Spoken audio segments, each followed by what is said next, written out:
श्लोक 11 श्री भगवानुवाच अशोचानन्वशोचस्त्वं प्रज्ञावादांश्च भाषसे गतासु न गतासूंश्च नानुशोचन्ति पंडिताः. अर्थ, श्री भगवान म्हणाले, ज्याचा शोक करणे योग्य नाही त्यांचाच शोक तू करतो आहेस आणि ज्ञानाच्या मोठमोठ्या बाता करतो आहेस.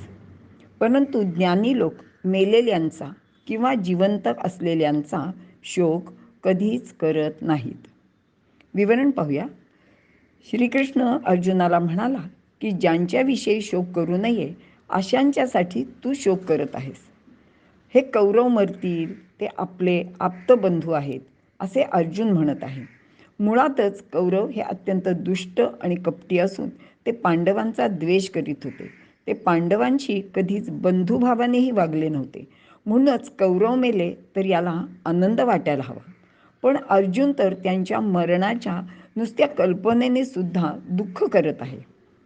म्हणून श्रीकृष्ण म्हणत आहेत की तू एकीकडे मोठ्या पांडित्याच्या गोष्टी बोलतो आहेस आणि काही सांगायला गेले तर ऐकूनही घेत नाही आहेस.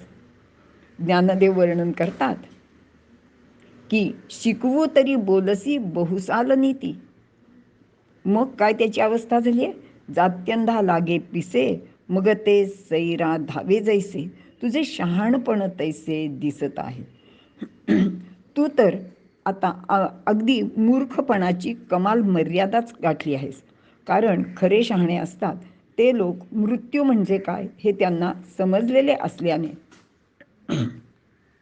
ते मृतांविषयी शोक करत नाहीत आणि जे जिवंत आहेत त्यांचे बद्दल तर सामान्य बुद्धीचा माणूस सुद्धा शोक करत नाही.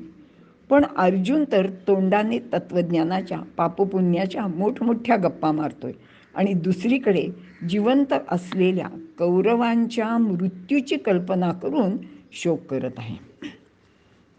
या जगात दोनच गोष्टी आहेत, एक सत आणि दुसरे असत.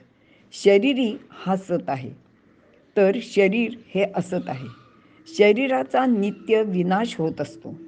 ते जड असते, ते विकारी असून नित्य परिवर्तनीय आहे.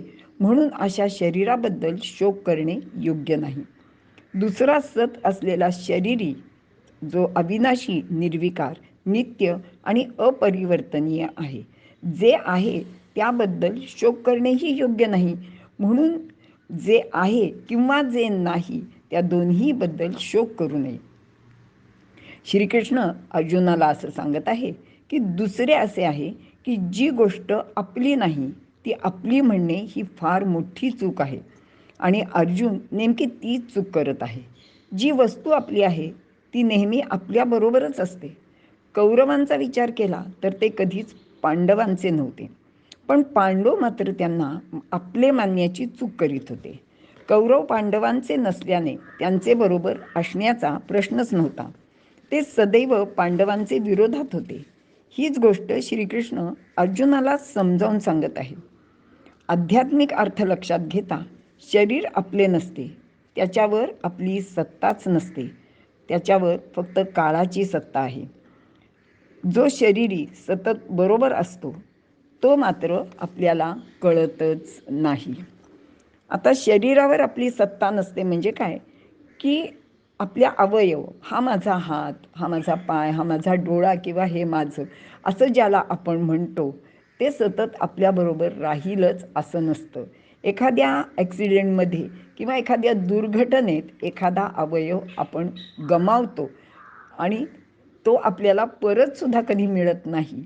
म्हणजेच त्याच्यावर आपली जर सत्ता असती तर त्याला आपण असं सहजासहजी सोडलं नसतं. पण आपण मात्र त्याला आपलं असं म्हणतो. आता जर आपल्या प्रत्यक्ष अवयवांचं असं आहे तर नातेवाईकांचा बद्दल काय बोलायचं? कारण नातेवाईक हे तसेही कधी आपले नसतातच. ते स्वार्थापोटी आपल्या आसपास गोळा झालेले असतात. मराठीत एक छान म्हण आहे की असतील शिते तर जमतील भूते.